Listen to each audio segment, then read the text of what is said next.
Hello प्यारे बच्चों, आज का जो हमारा टॉपिक है वो है आपका रे ऑप्टिक्स। बहुत बच्चों की ये शिकायत होती है कि सर हमसे न्यूमेरिकल नहीं सॉल्व हो रहे हैं, कई रीजनिंग क्वेश्चन सॉल्व नहीं हो रहे हैं, डायग्राम समझ में नहीं आ रहे हैं, डेरिवेशन समझ में नहीं आ रहा है। इन सभी प्रॉब्लम्स का सॉल्यूशन एक ही है, वो है कि पूरे चैप्टर के बारीक से बारीक चीजों को समझना। अगर वो आपको एक बार कॉन्सेप्ट समझ में आ गए तो पूरा चैप्टर आपकी उंगलियों पे नाचेगा। उंगलियों पे ध्यान से देखना, पूरे चैप्टर को उंगलियों पे नचा देंगे। तो अब पहले हम लोग देखते हैं कि ऑप्टिक्स कितने किस्म के होते हैं। स्टार्ट करते हैं। ऑप्टिक्स, बेटा ऑप्टिक्स 3 किस्म के हैं। सबसे पहला होता है आपका ज्योमेट्रिकल और रे ऑप्टिक्स। इसको हम लोग को अभी पढ़ना है क्लास 12 में। दूसरा है आपका वेव ऑप्टिक्स, इसको भी क्लास 12 में पढ़ना है। ये अगला ही चैप्टर है, इसके बाद वाला चैप्टर है, बहुत इंपॉर्टेंट है, बहुत इंटरेस्टिंग है। इसको समझ में आ गया ना, अगर ये वेव ऑप्टिक्स समझ में आ गया, पूरा लाइट का सब कुछ समझ में आ गया मतलब, ठीक है। लास्ट वाला है आपका क्वांटम।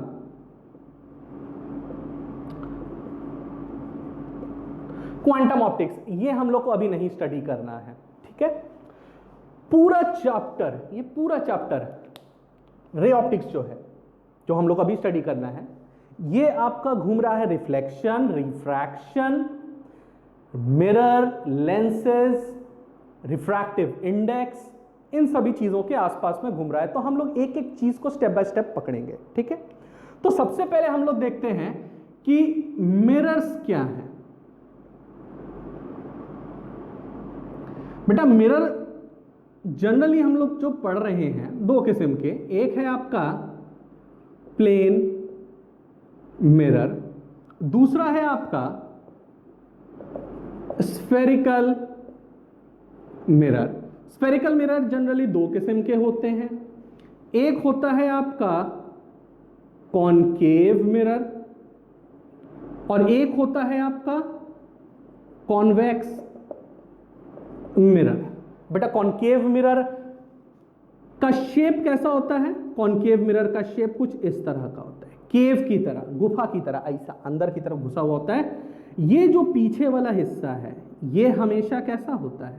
ब्लैक, याद रखना। और शाइनी पार्ट इधर रहता है। एक लाइन हमेशा दिमाग में याद रखना, पूरा चैप्टर में, पूरा रे ऑप्टिक्स में हमेशा याद रखना, जब भी आप मिरर ड्रॉ करो तो जो काला हिस्सा होगा, जो ब्लैक हिस्सा होगा, जो शेडेड हिस्सा होगा, वो हमेशा आपका राइट हैंड साइड में ही रखना, और शाइनी हिस्सा वो आपका लेफ्ट हैंड साइड में ही रखना।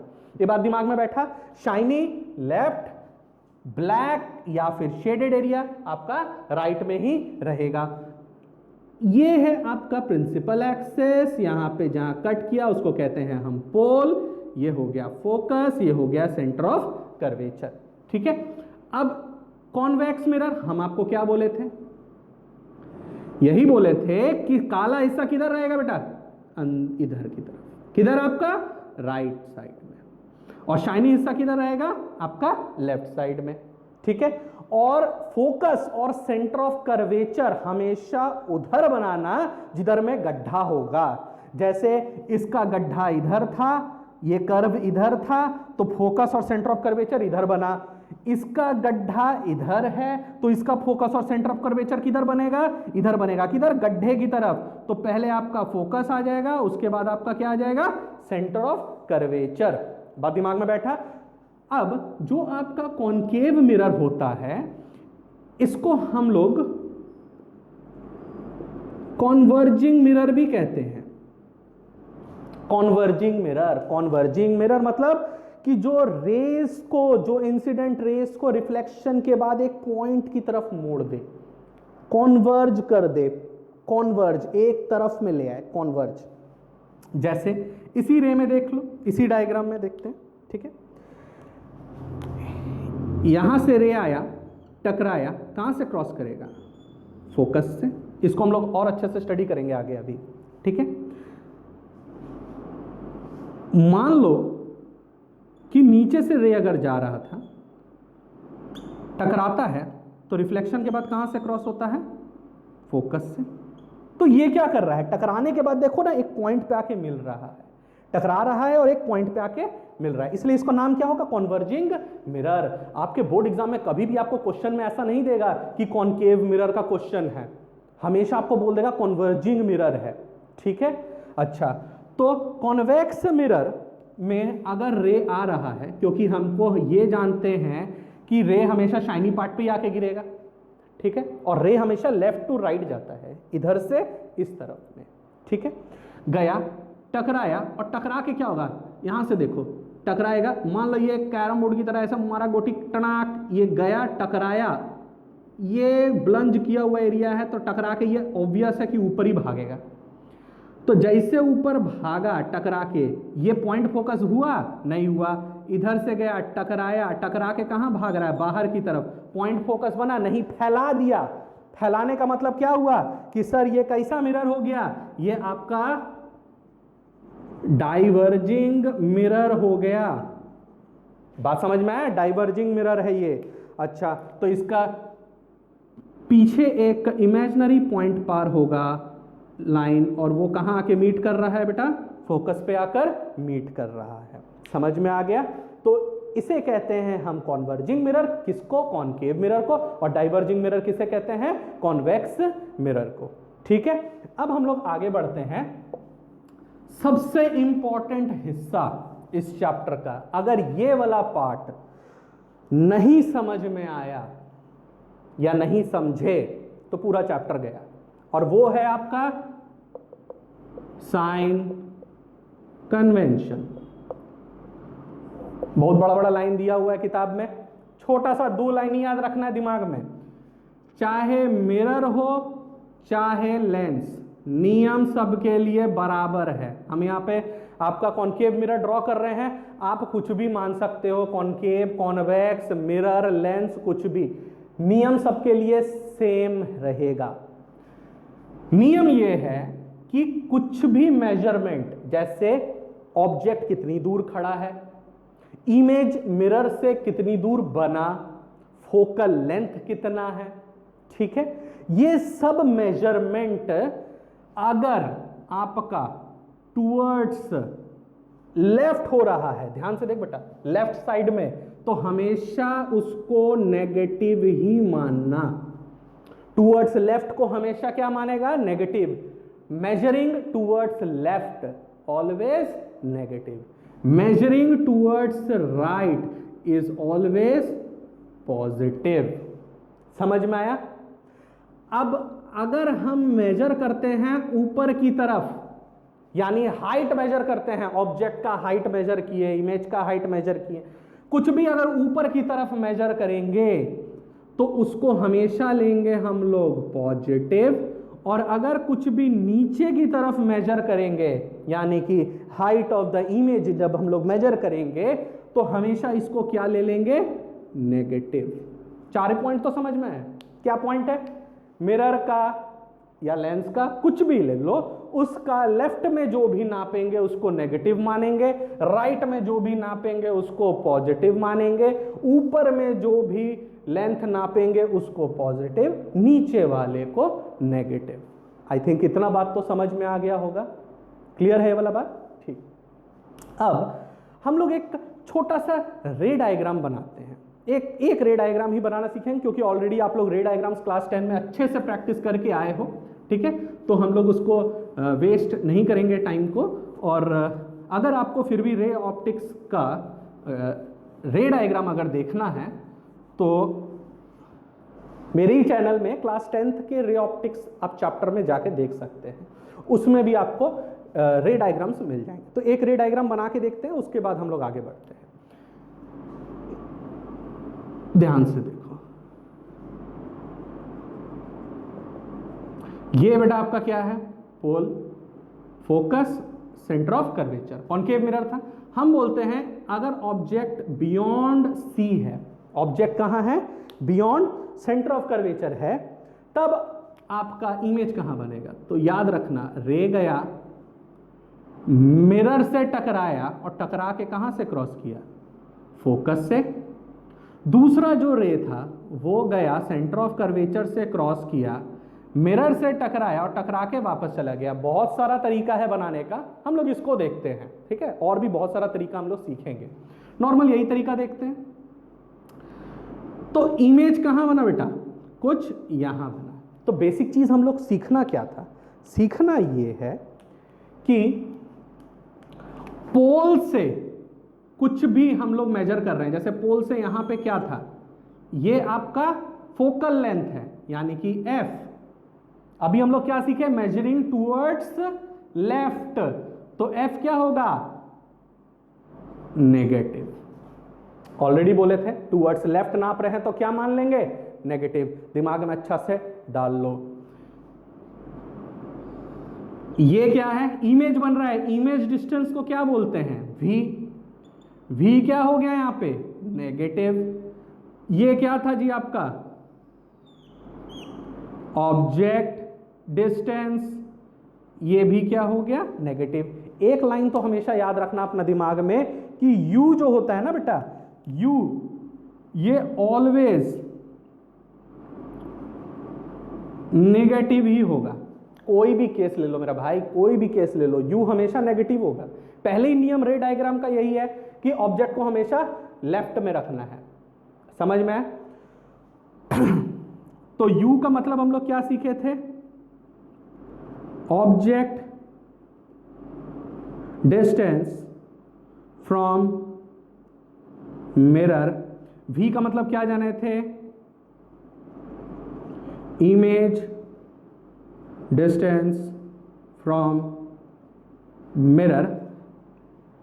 बेटा ये सबको ना नोट डाउन करना है, फटाफट से स्किप मारेगा कुछ नहीं समझ में आएगा।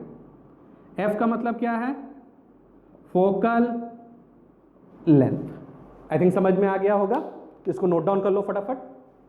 अब अगला जो हम लोग टॉपिक पे चल रहे हैं वो है आपका इंपॉर्टेंट फॉर्मूलाज। हम लोग सीधे सबसे पहले इंपॉर्टेंट फॉर्मूला पे आते हैं, ठीक है। कौन कौन से इंपॉर्टेंट फॉर्मूलाज हैं, फिर उस फॉर्मूलाज के प्रूफ को सीखेंगे, उसी में सारा राज छुपा है। तो हम लोग बात करते हैं इंपॉर्टेंट फॉर्मूलाज के बारे में।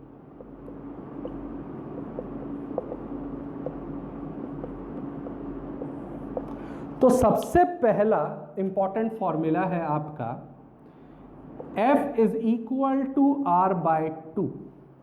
यहां पे आपका F का मतलब हो गया फोकल लेंथ, R का मतलब हो गया आपका रेडियस ऑफ कर्वेचर। इतना बात समझ में। दूसरा हम लोग का है मिरर फॉर्मूला। अच्छा, रेडियस ऑफ कर्वेचर किसको बोलते हैं, ये भी ध्यान में रखो बेटा। सेंटर ऑफ कर्वेचर से यहां तक का जो डिस्टेंस होगा ना, ये वाला जो डिस्टेंस है, ये वाला, इसको हम लोग रेडियस ऑफ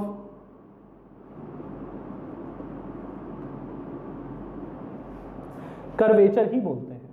समझ में आया, ये वाला डिस्टेंस को, इसी का हाफ है आपका फोकस। मतलब ये अगर 40 है तो ये क्या है, 20 है।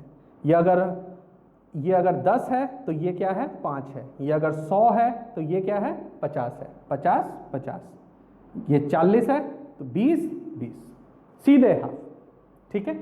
तो मिरर फॉर्मूला में हम लोग का क्या था बेटा, याद रखना 1/v plus 1/u is equal to 1/f। बहुत इंपॉर्टेंट है, v u f का वहां पे वैल्यू दे दिए हैं। अब जो सबसे खतरनाक, बहुत इंपॉर्टेंट, जहां पे मिस्टेक होता है बच्चा लोग का, वो है आपका मैग्निफिकेशन। फॉर्मूला क्या था बेटा मैग्निफिकेशन का, m is equal to minus v by U. बेटा ये जो नेगेटिव है ना, ये वाला, ये जो नेगेटिव साइन है, ये तो आपको देना ही देना है। जब भी आप न्यूमेरिकल सॉल्व करोगे ये माइनस साइन जरूर रहेगा।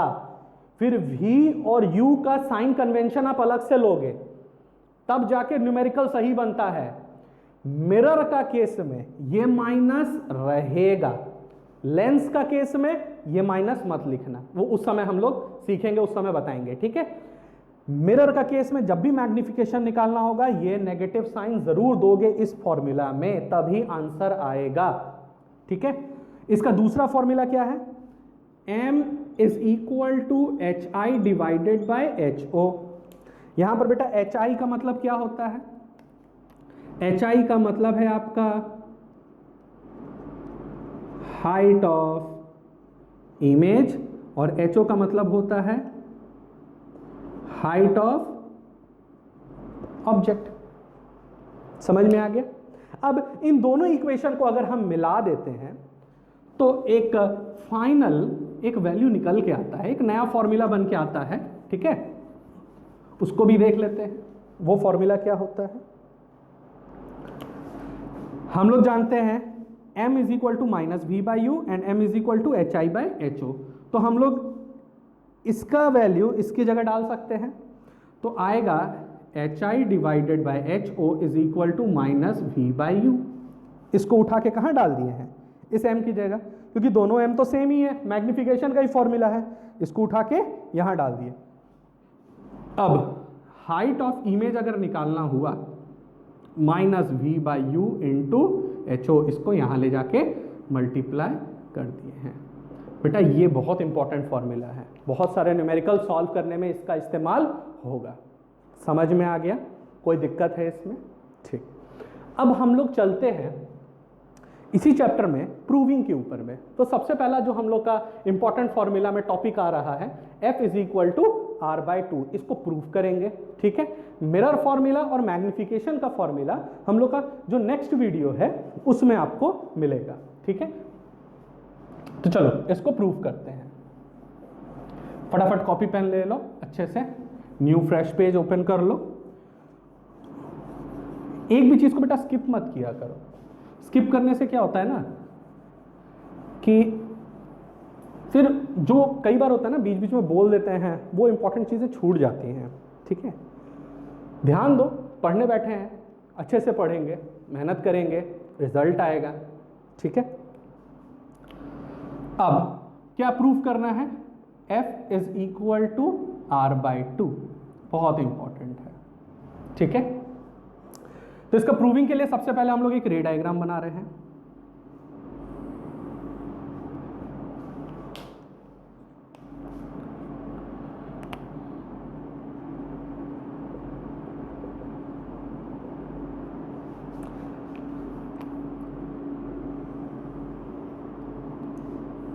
दोनों में ही सीख लेते हैं।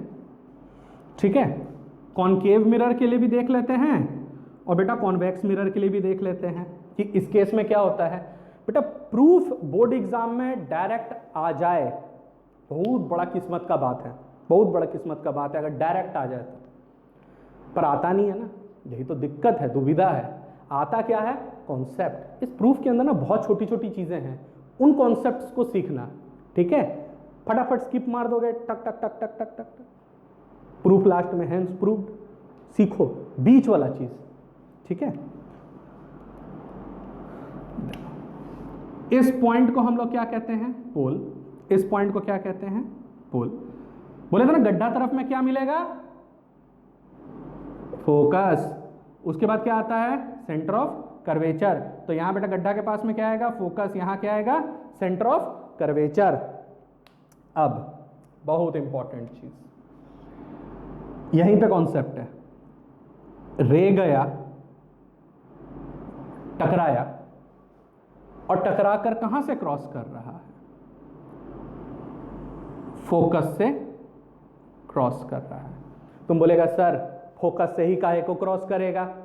ठीक, क्लास 10 में तुम लोग एक टॉपिक पढ़ा था, लॉ ऑफ रिफ्लेक्शन।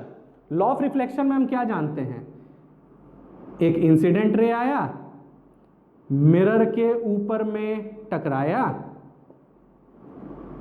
और टकरा के वापस चला गया। इसका नाम दे दिया हम लोग इंसिडेंट रे, इसका नाम दे दिए हम लोग रिफ्लेक्टेड रे, और ये बीच में आपका क्या आ गया था जी, नॉर्मल, और ये क्या आ गया आपका एंगल ऑफ इंसिडेंस, और ये क्या आ गया आपका एंगल ऑफ रिफ्लेक्शन, है ना जी। तो हम लोग इसमें से क्या सीखे थे, angle I is equal to angle R, जितना एंगल ये होगा इतना एंगल ये होगा। ये इसको कम करते जाएंगे, जैसे मान लो ये एक शीशा है और इस शीशे में एक रे ऐसा आया, रिफ्लेक्ट होके ऐसा चला गया, शीशा में रिफ्लेक्ट होके ऐसा चला गया, ये जितना इधर जाएगा ये इधर आएगा, ये इधर जाएगा ये इधर आएगा, ये ऊपर चढ़ गया तो ये इसी के ऊपर में वापस चला जाएगा। यही लॉजिक है। यहाँ है दूर जा रहा है तो ये भी दूर जा रहा है, ये भी दूर जा रहा है, करीब आ रहा है तो रिफ्लेक्टेड रे भी करीब आ रहा है। आई थिंक समझ में आ गया होगा। तो यहां पे ये लॉजिक क्या काम कर रहा है, लॉजिक ये कह रहा है कि ये जो इंसिडेंट रे था इस मिरर के साथ में उसका जो नॉर्मल था वो हमेशा सेंटर ऑफ कर्वेचर से ही क्रॉस कर रहा है। ये लाइन याद रखना, ये जो इंसिडेंट रे आकर गिरा ना, इसका जो नॉर्मल होगा वो कहां से क्रॉस कर रहा है, सेंटर ऑफ कर्वेचर से। मिरर से कोई भी इंसिडेंट रे आके टकराएगा, कोई भी इंसिडेंट रे अगर आकर मिरर से टकराया तो उसका नॉर्मल हमेशा सेंटर ऑफ कर्वेचर से ही क्रॉस करेगा। तो अगर ये यहां पे आ रहा है तो इस एंगल को क्या बोल सकते हैं, एंगल ऑफ इंसिडेंस, थीटा बोल लो। तो angle of incidence is equal to angle of reflection, इसको भी क्या बोल लेंगे, थीटा बोल लेंगे। कोई दिक्कत है इसमें? नहीं जी सर, कोई दिक्कत नहीं है।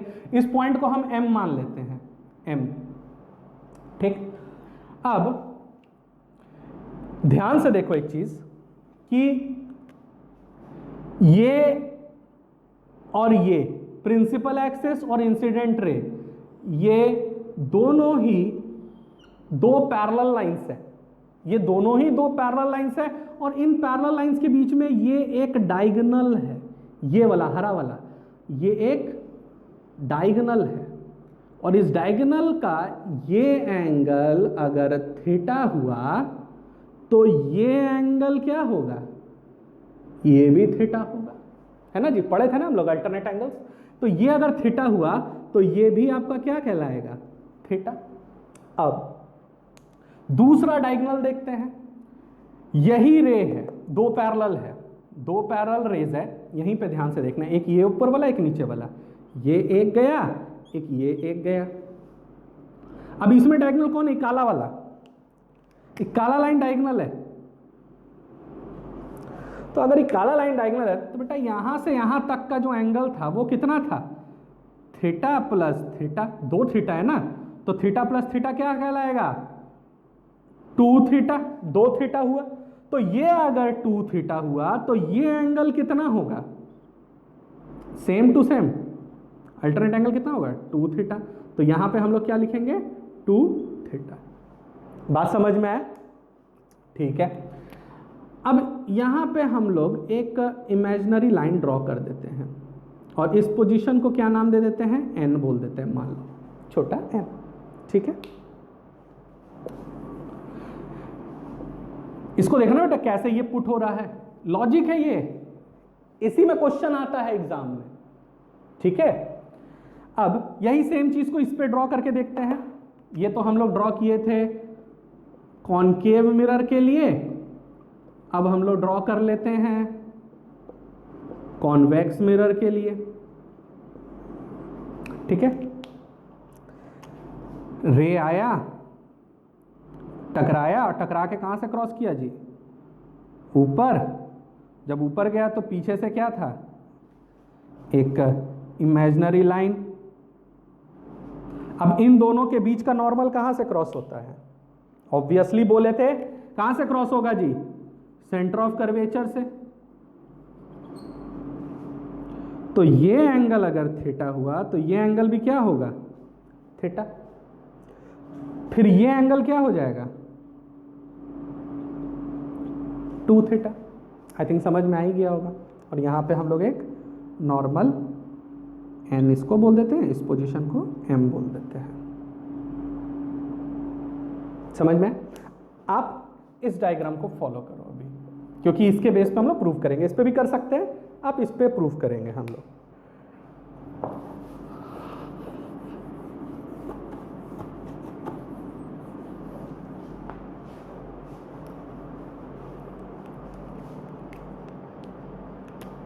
ध्यान से देखो, सबसे पहले हम लोग बात करते हैं ये ट्रायंगल का MNC, ये राइट एंगल ट्रायंगल का बात करते हैं, पर उसमें हम लोग बात करेंगे सबसे पहले कि एंगल MCN, एंगल MCN क्या है जी sir? Theta. Angle MFN, angle MFN बेटा ये क्या निकला? MFN क्या है सर? 2 थीटा। ये भी पता चल गया। अब हम लोग देखते हैं कि बड़ा वाला ट्रायंगल, ये बेटा ये वाला ट्रायंगल MNC, ये वाला ट्रायंगल, तो बात करते हैं राइट एंगल ट्रायंगल MNC, ये बड़ा वाला, ठीक है, ये M बना लो। अब इसमें tan theta is equal to, बहुत बच्चा लोग का ये सवाल है सर tan थीटा ही काहे लिए, साइन ले लेते हैं, कॉस ले लेते हैं। अब जरा ट्रिग्नोमेट्रिक फंक्शन याद करके देखो, ये राइट एंगल ट्रायंगल में साइन, कॉस और tan में कौन सा ऐसा ट्रिग्नोमेट्रिक फंक्शन है जिसमें हमको परपेंडिकुलर और बेस आता है? क्यों? क्योंकि हाइपोटेनियस तो नॉर्मल है, नॉर्मल क्या है? इमेजिनरी, और इमेजिनरी का हमको कोई मेजरमेंट नहीं लेना है। समझ में आया? हमको क्या लेना है? एक तो इसका और एक इसका मेजरमेंट। तो परपेंडिकुलर और बेस कौन सा ट्रिग्नोमेट्रिक फंक्शन में आया? tan में आ रहा है, तो इसलिए हम लोग कौन सा यूज करेंगे? tan को। तो tan theta is equal to perpendicular by base, तो पहले ले लेते हैं परपेंडिकुलर बाय बेस, यानी कि tan theta is equal to tan theta, तो परपेंडिकुलर क्या था जी हमारा? MN, और बेस क्या है जी हमारा? NC या CN मान लो, सुनने में ज्यादा अच्छा लग रहा है, CN। अब ध्यान से एक चीज देखो, ये जो थीटा होता है, इस चैप्टर में एक चीज याद रखना रे ऑप्टिक्स में, कि थीटा हमेशा बहुत स्मॉल होता है। ये वाला जो थीटा होता है, ये वाला जो एंगल होता है ना, ये बहुत छोटा होता है। तो हम मानेंगे since theta is very small, अगर थीटा छोटा ना हो, अगर थीटा छोटा ना हो तो कभी भी फोकस जो होगा वो रेडियस ऑफ कर्वेचर का हाफ लाना बहुत मुश्किल हो जाता है बेटा, बहुत मुश्किल हो जाता है। इसलिए थीटा को हम लोग हमेशा क्या मानते हैं कि इट इज वेरी स्मॉल। तो हम लोग क्या ले लेंगे? tan theta is similar to theta. tan theta किसके बराबर है? थीटा के बराबर है। तो फॉर्मूला क्या बनाना है यहाँ? Theta is equal to MN divided by CN। ये आपका equation first.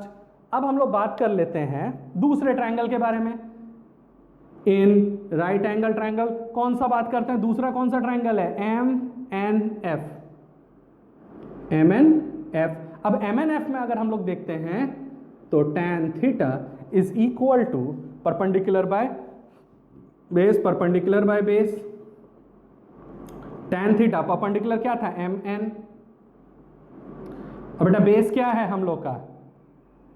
FN।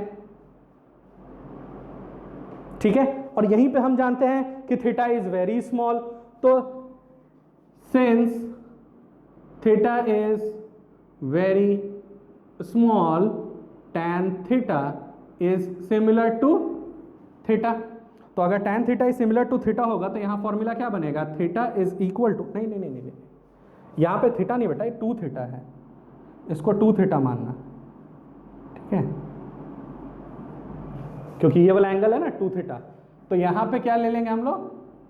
2 theta is equal to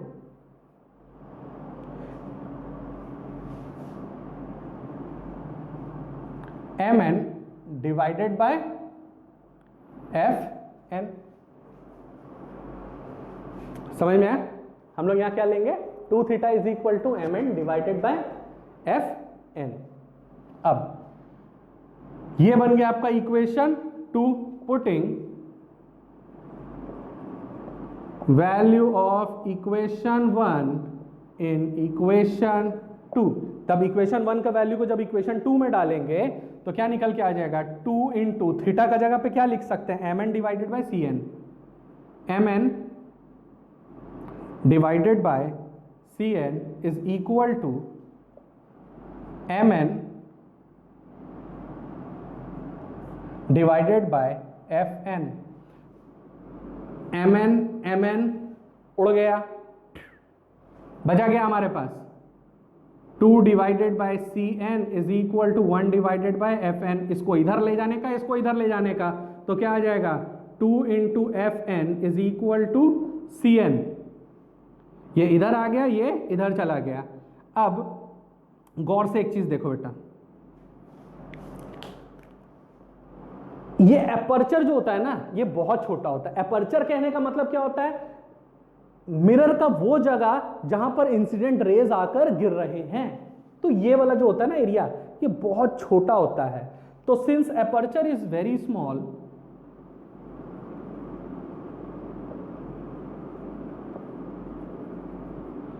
aperture छोटा होने के कारण हम बोल सकते हैं कि NP इज वेरी स्मॉल। अगर NP छोटा है तो हम क्या बोल सकते हैं कि FN is similar to FP, FN is similar to FP, FN is similar to FP and CN is similar to CP। CN is similar to CP। समझ में आ गया? अब यही वैल्यूज को यहां पुट कर देना है। हम लोग क्या जाने थे, FN की जगह क्या पुट करेंगे, FP। तो लिखेंगे therefore 2FP is equal to, FN की जगह पे क्या डालें हैं, FP, और CN की जगह पे क्या डालेंगे, CP। तो FP, ध्यान से देख बेटा, FP यानी यहां से यहां तक को क्या बोलते हैं, F फोकल लेंथ। तो हम लोग क्या बोलेंगे, 2F is equal to, CP को क्या बोलेंगे, यहां से यहां तक का डिस्टेंस को रेडियस ऑफ कर्वेचर R। तो therefore F is equal to, ये 2 को नीचे ले जा, R divided by 2, hence proved. I think समझ में आ गया होगा। बेसिकली हम लोग क्या जाने थे यहाँ पे कि इस एंगल को थीटा कैसे माना जाता है, इस एंगल को 2 थीटा कैसे माना जाता है। तो यहां पर एक बार हम लोग थीटा के लिए निकाल लेंगे और दूसरा ट्रायंगल में हम लोग क्या करेंगे, 2 थीटा के लिए निकाल लेंगे, और उसके बाद हम लोग को वैल्यूज को पुट करके सिमिलरली हम लोग फॉर्मूला को प्रूव करेंगे। आई थिंक लॉजिक समझ में आ गया होगा। इस पूरे डेरिवेशन को आपको नोट डाउन करना है, बार बार बारीक से बारीक चीजों को समझना है। अगर कोई दिक्कत आ रही है तो नीचे कमेंट सेक्शन में कमेंट करो या क्वेश्चन पूछ सकते हो वहां पे, अगर कोई भी डाउट होता है तो, ठीक है। उसके ऊपर में अगर मेरे को एक डिस्क्रिप्टिव वीडियो बनाना भी पड़े तो बना के हम दोबारा से डालेंगे, पर हर एक लॉजिक को समझना है, ठीक है। तो तब तक के लिए Vivek Singh is signing out. जय हिंद।